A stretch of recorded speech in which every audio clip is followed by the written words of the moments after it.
오늘 우리가 살펴볼 인물은 예후입니다. 예후라는 이름의 뜻은 그는 여호와시다라는 아주 좋은 의미를 가지고 있습니다.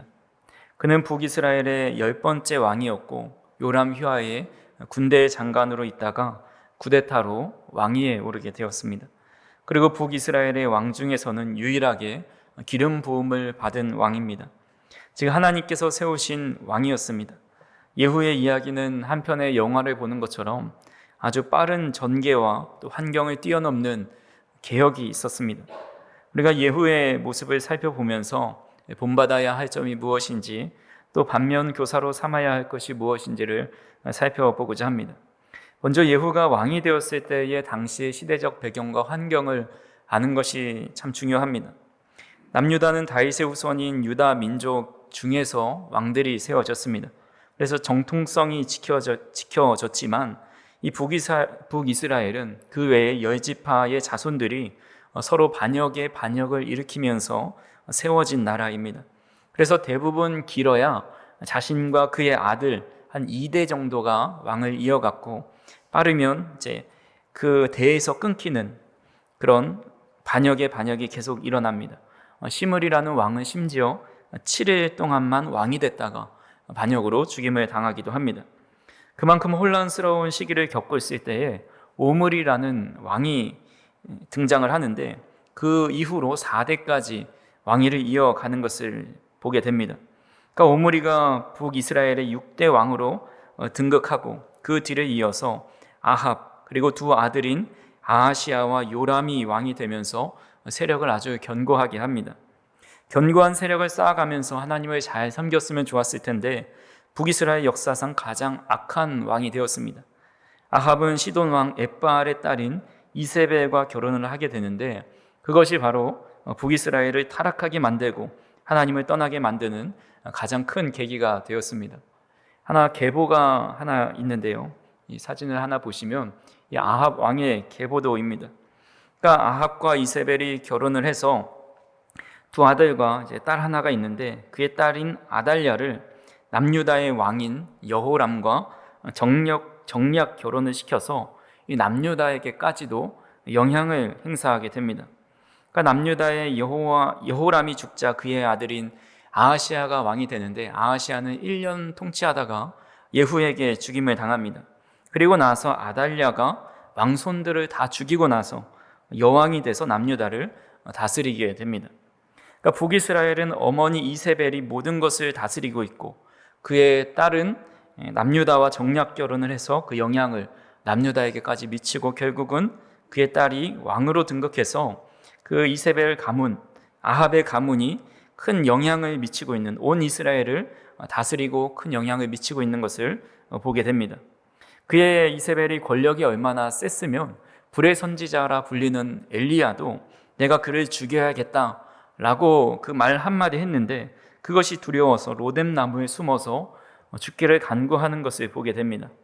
그러니까 우리 흔히 말하기를 권력이 강력하면 나는 새도 떨어뜨린다, 말 한마디로 나는 새도 떨어뜨린다 라는 말이 있듯이 이세벨의 권력이 그만큼 아주 막강한 시대였습니다. 수십 년 동안 예후와 그의 후손들이 권력을 마음대로 휘둘렀고, 하늘에서 불을 내리는 엘리야도 그 집안을 직접 심판하지 못하였습니다. 하지만 천년 만년 그들이 세상을 호령하며 살 것 같았지만 하나님의 심판은 하나님의 때에 이르게 되는데, 그 심판의 도구로 예후를 선택하신 겁니다. 엘리사는 자신의 제자 중 한 사람을 불러서 북이스라엘의 예후에게 보내면서 말을 합니다. 1절 말씀을 보시면 선지자 엘리사가 선지자의 제자 중 하나를 불러 이르되 너는 허리를 동이고 이 기름병을 손에 가지고 길르한 라못으로 가라 라고 말을 합니다. 허리를 동이라는 것은 단단히 준비하라는 의미로 빨리 신속하게 움직이라 라는 겁니다. 속히 가서 예후를 만나서 그를 골방으로 데려가서 기름을 부으라고 말을 합니다.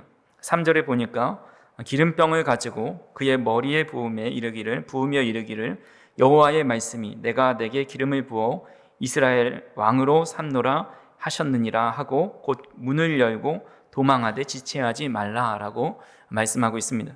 그러니까 여호와께서 북이스라엘의 왕을 직접 택하셔서 그를 세워주셨다라는 겁니다. 그가 왕이 되는 것이 바로 하나님의 뜻이었고 그를 통해서 예후의 집안을 심판하게 됩니다. 이는 예후가 이제 기름 부음을 이제 받기 위해서 실제로 엘리사의 제자가 예후에게 찾아가서 그에게 이렇게 말을 합니다. 9장 7절에서 10절에 보시면 너는 내 주 아합의 집을 치라. 내가 나의 종 곧 선지자들의 피와 여호와의 종들의 피를 이세벨에게 갚아주리라. 아합의 온 집이 멸망하리니 이스라엘 중에 매인자나 노인자나 아합에게 속한 모든 남자는 내가 다 멸절하되 아합의 집을 느바세 아들 여로보암의 집과 같게 하며 또 아히야의 아들 바하사의 집과 같게 할지라. 이스라엘 지방에서 개들이 이세벨을 먹으리니 그를 장사할 사람이 없으리라 하셨느니라 하고 곧 문을 열고 도망하니라. 그래서 엘리사의 제자가 그대로 예후에게 가서 했고 그에게 한 말은, 그에게 준 소명은 하나님의 사람들의 죽은 피를 이세벨에게 다시 되돌려 주는 겁니다. 아합에게 속한 모든 자를 멸절하고 그의 자손들까지 남겨놓지 말라고 하는데 사실은 이게 말처럼 쉬운 일은 아닙니다. 영화의 한 장면에 보면 성공하면 혁명, 또 실패하면 반역이라는 대사가 있듯이 성공하면 북이스라엘의 왕권을 차지하고 왕에 등극할 수가 있지만 실패하면 자신뿐만 아니라 사촌의 팔촌, 집안에 속한 종과 가축까지 다 죽임을 당하게 됩니다. 이렇게 어려운 소명, 당시에 최고의 권력자로 서 있었던 이세벨을 치는 것은 참으로 어려운 일이었지만 이런 소명을 받은 예후는 지체하지 않고 그 말씀에 즉시로 순종하는 것을 보게 됩니다. 이것이 예후의 가장 큰 장점이자 우리가 본받아야 할 모습입니다.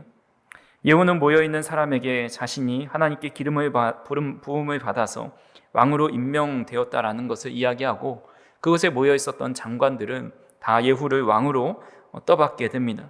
그리고 나서 이스라엘로 가는데 그가 얼마나 말을 급하게 몰았는지 9장 20절을 같이 한번 읽어보겠습니다.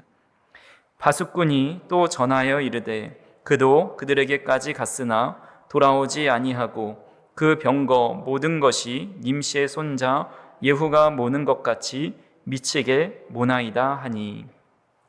어떤 군대의 무리가 오는데 아직 누구인지 정확하게 파악할 수는 없지만 이 병거를 모는 모습이 마치 예후가 모는 것처럼 미치게 몰고 있다라고 보고를 합니다. 요즘 말로는 이 폭주족처럼 아주 심하게 난폭 운전을 하면서 오는 겁니다. 예후는 늘상 그렇게 좀 거칠게 말을 몰았던 것 같습니다. 그래서 마치 예후가 모는 것처럼 난폭하게 달려오는데 가까이 와서 보니까 실제로 예후가 찾아온 겁니다. 근데 그곳에서 이제 아합의 아들이었던 여호람과 만나게 됩니다. 근데 그곳이 나봇의 포도원 앞에서 만나게 됩니다. 마침 남유다의 아하시아도 북이스라엘의 여호람과 같이 있었습니다. 그때 예후를 만났을 때 여호람이 예후에게 예후야 평안하냐 안녕하냐 라는 인사를 건넵니다. 사실 예후는 전쟁터에 있어야 하는데 갑자기 급하게 이곳에 온 것을 보면 그가 무슨 급한 전보를 가지고 왔나 보다 아니면 승리의 소식을 전해왔나 보다 하면서 평안한지를 물어봅니다. 그러자 예후가 22절에 이렇게 말을 합니다. 요람이 예후를 보고 이르되 예후야 평안하냐 하니 대답하되 내 어머니 이세벨의 음행과 술수가 이렇게 많으니 어찌 평안이 있으랴 하더라. 여기서 요람은 여호람이라는 같은 두 개의 이름을 사용하고 있는데 내 어머니 이세벨의 음행과 술수가 이렇게 많으니 어찌 평안할 수 있느냐라고 살기 품은 이야기를 합니다. 그 말에 곧 죽을 것 같다라는 느낌을 받았는지 여호람이 도망칩니다. 그때 예후가 활을 쏴서 여호람의 심장을 뚫어서 그 자리에 죽게 됩니다. 예후는 그의 장관을 시켜서 여호람의 시체를 나봇의 밭에 던지라고 명령을 합니다. 이것이 바로 엘리야가 아합의 집안에 심판하겠다라는 그 예언이 성취된 것입니다. 아합도 화살에 맞아 죽었는데 그의 아들도 화살에 맞아 죽고 그 시체가 나봇의 포도원에 버려져서 이 들짐승의 먹이가 되게 되었습니다. 예후는 거기서 그치지 않고 그 옆에 있었던 남유다의 아하시아 왕까지 죽여버립니다. 그리고 그 길로 이세벨에게 찾아갑니다. 당시 이세벨은 눈에 화장을 하고 있고 머리를 묶고 꾸미고 있었습니다. 그러니까 성 안의 위층에 있었는데 창문을 통해서 예후가 오는 것을 바라봅니다. 그러면서 예후가 그 창문을 바라보면서 누구든지 내 편이 될 사람이 있느냐라고 말을 하니까 그 옆에 있었던 이세벨 옆에 있었던 내시가 이세벨을 창밖으로 내던져서 결국 이세벨도 죽게 되었고 나봇의 포도원에 던져져서 개들의 먹이가 되었습니다. 예후는 여기서 멈추지 않습니다. 10장에 보면 아합의 아들 70명이 사마리아에 있었는데 예후가 편지를 써서 사마리아에 예후의 아들, 그 아합의 아들들을 교육하는 그 선생님들에게 보냅니다. 그래서 아합의 아들들 중에 하나를 택해서 왕으로 삼고 나와 대적하자, 나와 한번 싸워보자 이렇게 말을 한 겁니다. 그러니까 왕자들을 교육하는 스승들은 이미 그 여호람도 죽고 또 이세벨도 죽었는데 우리가 어떤 수로 당신을 당할 수 있겠습니까? 우리는 당신의 종입니다. 마음대로 행하십시오라고 답신을 보냅니다. 그러자 예후가 다시 편지를 쓰기를 그러면 아합의 아들들의 머리를 가져와라 라고 말을 합니다. 그래서 10장 7절에 보시면 편지가 그들에게 이르매 그들이 왕자 70명을 붙잡아 죽이고 그들의 머리를 광주리에 담아 이스라엘 예후에게로 보내니라 라고 말하고 있습니다. 그러니까 아합의 아들들 70명이 그의 스승들의 손에 죽어서 결국은 그들까지도 다 진멸해서 아합의 아들까지 다 숙청하게 됩니다. 그리고 이스라엘에 남아서 잔당들을 처리하기 시작합니다. 11절에 보니까 예후가 아합의 집에 속한 이스라엘에 남아있는 자를 다 죽이고 또 그의 귀족들과 신뢰받는 자들과 제사장들을 죽이되 그에게 속한 자를 하나도 생존자를 남기지 아니하였더라. 그러니까 이렇게 많은 사람을 죽이고 이제 사마리아로 가게 됩니다. 그때 유다의 왕이었던 아하시아의 형제들을 만나게 됩니다. 아하시아는 예후가 좀 전에 죽였던 인물이죠. 그들에게 어디에 가냐고 묻자 이세벨에게 문안 인사를 간다라고 이야기합니다. 그래서 그곳에서도 이 아하시아의 형제들을 다 죽이게 됩니다. 한 42명의 형제들이 있었는데 그들이 결국은 이스라엘로 가게 되면 그 시체들을 보기 때문에 그들을 42명을 다 죽이는 사륙을 하게 됩니다. 그래서 예후가 이 죽인 사람들을 보면 참 많은 사람들을 죽였고 또 남유다 왕과 또 그 형제들까지 죽인 것을 보면서 긍정적인 평가를 하기도 하고 또 부정적인 평가를 하기도 합니다. 아합과 이세벨 그리고 그 아들들까지만 죽여도 되지 않았겠는가? 왜 그의 아들 나머지 70명 그리고 남유다 왕과 그의 형제들까지 죽여야 했느냐라고 말하면서 그를 폭군이라고 비판하기도 합니다. 하지만 하나님의 심판은 결코 부분적이지 않다라는 것을 알려줍니다. 하나님은 아합의 죄악이 이스라엘 전역에 끼쳤다라는 것을 알고 있었고 또 그 죄의 뿌리까지 제거하기를 원하셨습니다. 그래서 예후는 엄중한 그 하나님의 뜻에 철저히 순종하면서 반응했다라는 겁니다.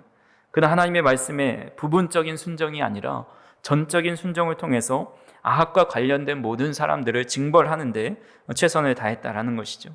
그래서 순종은 우리 흔히 말하기를 100% 그대로 따를 때 진정한 순종이다라고 할 수가 있습니다. 우리가 동의할 수 있는 범위만 따르는 것은 순종이 아니라 선택이라고 할 수가 있습니다. 하나님의 말씀을 우리가 평가하고 취사 선택하여서 순종하는 것이 아니라 온전히 신뢰하고 따라가야 할 하나님의 말씀이다라는 것을 우리는 오늘 말씀을 통해서 깨닫게 됩니다. 우리가 잘 알고 있는 이용규 선교사님이 두 번째 책을 낸 게 더 내려놓음이라는 책입니다. 그 책에 이런 내용이 나옵니다. 우리는 대체로 이렇게 기도한다. 하나님, 우리 교회에서 이번에 몇 주년 행사를 어느 장소에서 하기로 결정했습니다. 그러니 첫 번째로 많은 사람들이 참석하게 해주시고 두 번째로 강사 목사님께 은혜를 더하시고 세 번째로 아무런 사고 없도록 안전하게 지켜주옵소서라고 기도를 한다는 것입니다. 결국 주님의 뜻이 무엇인지 묻지 않는 경우가 대부분이고 내가 좋은 일을 계획했으니 도와주셔야 한다는 방향으로 기도할 때가 많이 있다라는 겁니다. 그러나 응답받는 기도를 원하고 하나님과 대화하기를 원한다면 우리의 기도부터 바꿔야 한다. 하나님, 시키는 대로 하겠습니다. 하나님께서 액수를 적어 주십시오. 하나님께서 인도해 주십시오. 하나님께서 말씀해 주십시오. 저는 그저 순종하겠습니다 라고 그 책에서 기록해 놓았습니다. 사람이 어떤 계획함이 있어서 하나님의 뜻을 먼저 묻고 하나님의 말씀에 순종하는 것이 중요하다라는 겁니다. 그래서 이영규 선교사님은 그 본인이 책에서 말한 대로 그런 마음으로 늘 기도했고 또 하나님 말씀에 늘 순종하는 마음을 통해서 모든 결정을 하나님 뜻에 순종하는 것에 맞추는 삶을 살아가서 우리에게도 많은 귀감을 주는 선교사님 중에 한 분이 되었습니다. 오늘도 우리는 하나님의 말씀을 듣습니다. 매일 주님의 음성을 듣게 됩니다. 그때 우리는 어떤 마음으로 주님의 말씀을 듣는지를 한번 생각해 보아야 합니다. 이 정도면 충분하지 않은가라는 생각이 아니라 하나님의 그 말씀에 100% 순종하고자 하는 마음으로 살아가고 있는지 그것을 우리가 살펴보면서 예후가 비록 이후에 잘못한 점도 참 많이 있지만 그러나 하나님을 향한 열심이 뛰어났고 하나님께서 그 집안을 다 멸하라 말씀하신 그 명령에 철저하게 순종하였던 것처럼 저 우리 성도님들도 예후가 보여준 그런 온전한 순종의 삶을 살아갈 수 있기를 간절히 소망합니다. 예후의 개혁은 여기서 끝나지 않습니다. 더 중요한 것이 남아있는데 그것이 바로 우상 숭배에 물들어버린 북이스라엘을 심판하는 겁니다. 다시 하나님께로 돌이키는 것인데 하나님은 그 일을 위해서 동역자를 보내주십니다. 우리 열왕기하 10장 15절에서 16절을 같이 한번 읽어보겠습니다. 예후가 거기에서 떠나가다가 자기를 맞이하러 오는 레갑의 아들 여호나답을 만난지라 그의 안부를 묻고 그에게 이르되 내 마음이 내 마음을 향하여 진실함과 같이 내 마음도 진실하냐 하니 여호나답이 대답하되 그러하니이다. 이르되 그러면 나와 손을 잡자. 손을 잡으니 예후가 끌어 변거에 올리며 이르되 나와 함께 가서 여호와를 위한 나의 열심을 보라 하고 이에 자기 병거에 태우고. 종교개혁을 단행하기 위해서 레갑의 아들 여호나답과 함께 손을 잡게 됩니다. 레갑은 모세의 장인 이드로의 후손입니다. 여호나답은 경건한 신앙생활을 가지고 있어서 모든 이들로부터 존경받아온 사람입니다. 그들이 얼마나 경건하게 살아왔는지 예레미야 35장에 이 레갑의 후손 그 여호나답의 이름이 언급됩니다. 여호나답은 그곳에서 요나답이라고 불리기도 하는데 그의 후손들이 여호나답의 이 교훈을 따라서 하나님을 잘 섬긴 그들에 대해서 소개하고 그들을 축복해 주고 있습니다. 그 기간이 300년이 흐른 그 기간 동안에도 이스라엘 백성들이 다 타락함에도 그들은 그 조상인 여호나답의 그 가르쳐준 말씀대로 잘 살아가고 있었다라는 겁니다. 그래서 예레미야 35장 18절에서 19절을 제가 한번 읽어드리겠습니다. 예레미야가 레갑 사람의 가문에게 이르되 만군의 여호와 이스라엘의 하나님께서 이와 같이 말씀하시기를 너희가 너희 선조 요나답의 명령을 순종하여 그의 모든 규율을 지키며 그가 너희에게 명령한 것을 행하였도다. 그러므로 만군의 여호와 이스라엘의 하나님께서 이와 같이 말씀하시니라. 레갑의 아들 요나답에게서 내 앞에 설 사람이 영원히 끊어지지 아니하리라 하시니라. 사실 예후가 얼마나 하나님을 잘 섬기는 사람이었는지 성경에는 잘 나타나 있지 않습니다. 오히려 금송아지를 섬긴 사람으로 나타납니다. 하지만 엘리사의 제자를 통해서 기름 부음을 받아 그때부터 하나님의 명령에 순종한 사람입니다.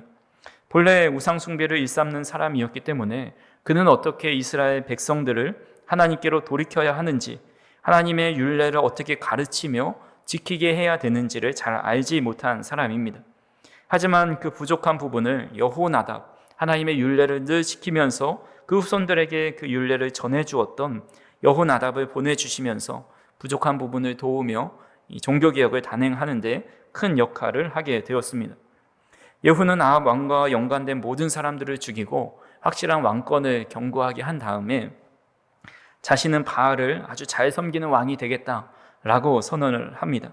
자신이 왕이 된 기념으로 바알을 위해서 큰 제사를 드릴 건데 바알을 섬기는 모든 선지자들과 바알을 섬기는 자들이 다 이곳에 이 행사에 참여하지 않으면 다 죽임을 당할 거다라고 강력하게 말을 합니다.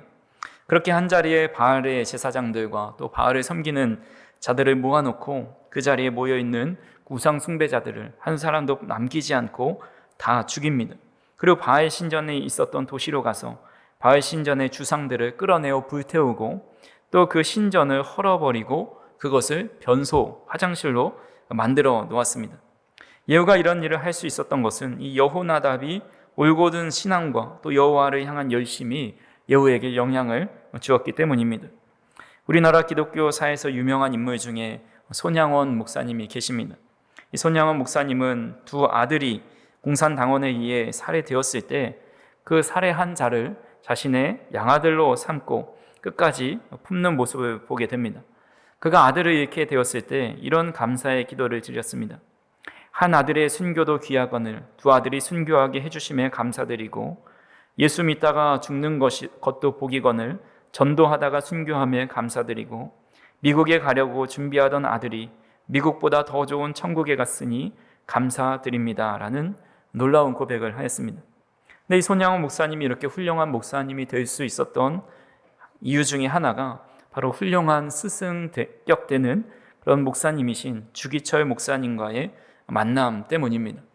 손양원 목사님이 아직 전도사 시절에 주기철 목사님을 만나서 그분을 통해서 많은 것을 배우고 신앙의 기본을 쌓았습니다.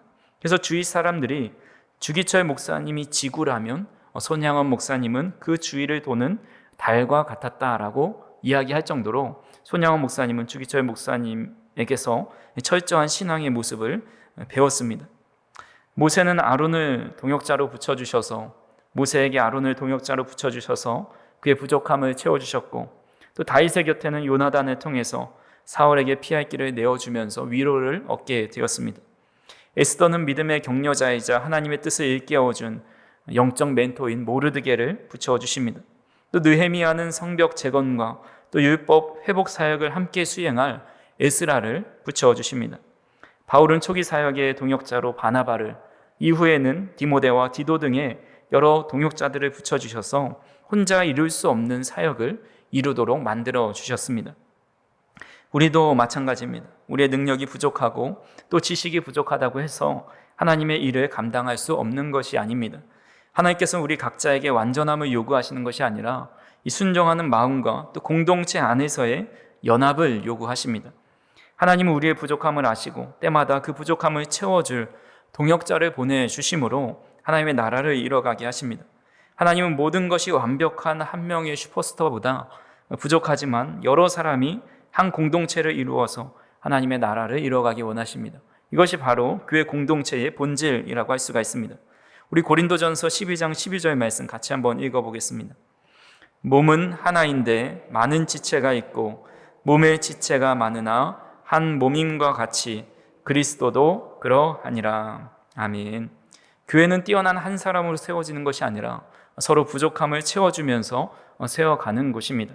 누군가의 말이 둔해도 또 다른 사람의 말을 통해서 역사하시고 또 어떤 사람은 지혜가 부족하더라도 또 다른 사람의 지혜를 통해서 손이 약한 사람은 다른 사람의 손을 통해서 어떤 행동과 말과 모습들을 서로 보완해 가면서 이뤄가도록 하나님께서는 인도해 주신다라는 겁니다. 그래서 예후가 여호나답과 함께 이스라엘을 개혁해 가고 건강한 공동체로 만들어 간 것처럼 우리도 서로 부족하고 또 그 부족함을 채우면서 하나님의 뜻을 이뤄가면서 건강한 교회 공동체를 이뤄가는 저 우리 성도님들이 되기를 간절히 소망합니다. 마지막으로 예후가 마지막까지 변하지 못한 한 가지가 있습니다. 10장 28절에서 29절을 같이 한번 읽어보겠습니다. 예후가 이와 같이 이스라엘 중에서 바알을 멸하였으나 이스라엘에게 범죄하게 한 느밧의 아들 여로보암의 죄 곧 베델과 단에 있는 금송아지를 섬기는 죄에서는 떠나지 아니하였더라. 예후는 아합의 집을 철저히 청소하였고 바알 숭배를 뿌리 뽑았지만 자신 아내의 죄는 끝내 다스리지 못했습니다. 눈에 보이는 악한 우상 숭배는 제거했지만 마음속 깊은 우상은 여전히 남아 있는 것입니다. 그 우상이 바로 베델과 단의 금송아지이고 여로보암 때부터 내려온 그런 타협의 신앙, 또 세속과 손잡은 신앙의 모습이라고 할 수가 있습니다. 하나님은 예후의 열심을 보시고 그의 후손에게 4대까지 왕위를 이어가겠다는 약속을 해주십니다. 하지만 그것은 온전한 축복이 아니라 하나님께서 그때까지 회복되기를 기다리겠다고 말씀하신 것이고 또 그것에 대해서 예후가 감사하면서 회개하며 돌아왔어야 되는데 그는 끝내 전심으로 하나님을 따르지 않는 모습을 보여줍니다. 31절에 보시면 그러나 예후가 전심으로 이스라엘 하나님 여호와의 율법을 지켜 행하지 아니하며 여로보암이 이스라엘에게 범죄하게 한 그 죄에서 떠나지 아니하였더라. 그러니까 끝까지 하나님께서 기다려주시고 내가 너에게 복을 줄 거니까 그 전에 빨리 돌아와라 말씀하셨지만 그는 끝내 전심으로 하나님의 뜻을 쫓지 않게 되었습니다. 그 결과 그의 통치 말부터 북이스라엘은 점점 쇠약해집니다. 32절과 33절에 보시면 이때 여호와께서 이스라엘에서 땅을 잘라내기 시작하심에 하사엘이 이스라엘의 모든 영토에서 공격하되 요단 동쪽 길르앗 온 땅 곧 갓 사람과 르우벤 사람과 므낫세 사람 땅 아르논 골짜기에 있는 아로엘로부터 길르앗과 바산까지 하였더라. 하나님께서 하사엘을 통해서 그 땅을 침략하게 하셨고 결국 요단강 동쪽의 많은 영토를 빼앗기고 수많은 재물을 약탈당하면서 나라의 힘이 점점 쇠약해지게 되었습니다. 만약에 예후가 하나님께 마음을 다해서 하나님을 섬기고 사랑하고 온전히 주님을 따랐다고 한다면 아마 하나님께서는 더 큰 은혜와 복을 주셨을 것입니다. 그가 금송아지를 섬겼음에도 불구하고 4대까지 축복을 받았다는 것만 보더라도 정말 전심으로 하나님을 잘 섬겼으면 북이스라엘이 이렇게 어려움 당하지 않고 또 다시 주님께 쓰임받는 나라가 되지 않았을까 하는 안타까운 마음이 듭니다. 이런 예후의 모습을 보면서 우리 스스로에게도 이런 질문을 던져보아야 합니다. 외적으로 바알을 무너뜨렸지만 마음 깊은 곳에는 과연 내 안에 금송아지가 남아있는 것은 아닌가? 우리 안에 있는 금송아지는 완전히 제거되었는지를 늘 우리는 돌아보아야 한다라는 겁니다. 우리 안에 금송아지를 제거하지 않으면 예후처럼 한때 여호와를 향한 열심이 있을지 몰라도 결국 하나님이 주시는 복과 은혜를 온전히 누릴 수 없을 뿐만 아니라 또 주님을 온전히 섬길 수도 없는 그런 미지근한 신앙을 속에 살아갈 수밖에 없다라는 겁니다. 말씀을 정리합니다. 예후는 하나님의 부르심을 받았고 말씀에 신속하게 순종한 사람입니다. 그 하나님의 명령대로 아합의 집을 깨끗이 청소하였고 바알 숭배를 철저히 제거하는 종교개혁을 단행하였습니다. 그의 열심은 하나님께 칭찬을 받았고 또 복을 받아서 4대까지 왕위를 이어가게 되었습니다. 하지만 예후는 끝내 자신의 내면에 있는 금송아지의 우상을 제거하지 못합니다. 외적인 개혁은 철저했지만 내면의 회개와 전심으로 하나님을 섬기는 말씀을 따라 살아가는 그 모습은 부족한 것입니다. 우리가 신앙생활을 많이 할수록 외적인 개혁, 늘 신앙생활을 열심히 하는 것처럼 보이지만 때로는 우리의 마음속에 금송아지를 내려놓지 못하고 제거하지 못할 때가 많이 있습니다. 그래서 우리는 오늘의 이 말씀 속에서 두 가지를 꼭 기억하시길 바랍니다. 첫 번째로는 하나님께서는 온전한 순종, 철저한 순종을 기뻐하시는 것이고 하나님은 우리의 마음의 중심을 보셔서 외적인 열심뿐만 아니라 내적으로 전심으로 주님을 바라보고 따를 수 있는 그런 마음으로 살아가는 저와 우리 성도님들이 되기를 간절히 소망합니다. 그래서 예후처럼 철저히 하나님의 말씀을 따르되 예후와는 다르게 전심으로 하나님을 따르는 믿음으로 살아가는 저와 우리 성도님들이 되기를 주님의 이름으로 축원합니다. 사랑과 은혜가 풍성하신 하나님 아버지 참으로 감사합니다. 하나님께서 우리를 불러주셔서 하나님의 귀한 도구로 삼아주시고 귀한 공동체를 세우는 귀한 주님의 자녀들로 세워주시니 참으로 감사를 드립니다. 하나님 아버지, 우리가 주님의 말씀을 들을 때마다 그 말씀에 온전히 순종할 수 있는 믿음과 마음을 더하여 주시고 특별히 우리의 삶 속에서 겉으로는 늘 하나님을 잘 섬기는 모습 같아 보일지라도 내 마음은 그렇지 못하고 늘 우상을 섬기고 또 금송아지를 마음에 품고 살아가는 모습들이 참 많이 있음을 고백하오니 하나님 아버지, 예후와 같은 실수를 번복하지 않을 수 있도록 인도하여 주시고 우리 안에 있는 모든 우상들을 깨쳐버리고 온전히 하나님을 향한 믿음만이 우리 마음에 자리 잡을 수 있도록 인도하여 주시옵소서. 일상의 삶을 살아가면서 또 여러 유혹과 시험이 우리 마음 가운데 찾아올 때에 그 우상에 절하지 않을 수 있도록 인도하여 주시고 우리를 지키시고 우리를 인도하시는 그 신실하신 그 하나님의 말씀을 붙잡고 살아가는 한 주가 될 수 있도록 인도하여 주시옵소서. 우리의 마음과 생각이 온전히 주님을 향할 수 있도록 인도하여 주시고 거룩한 마음으로 늘 주님만을 생각하고 주님만을 사랑하고 주님께서 주시는 새로운 마음으로 열정을 다하여 주님만을 바라보는 우리 믿음의 사람들 다 될 수 있도록 인도하여 주시옵소서. 감사를 드리며 예수님의 이름으로 기도하옵나이다. 아멘.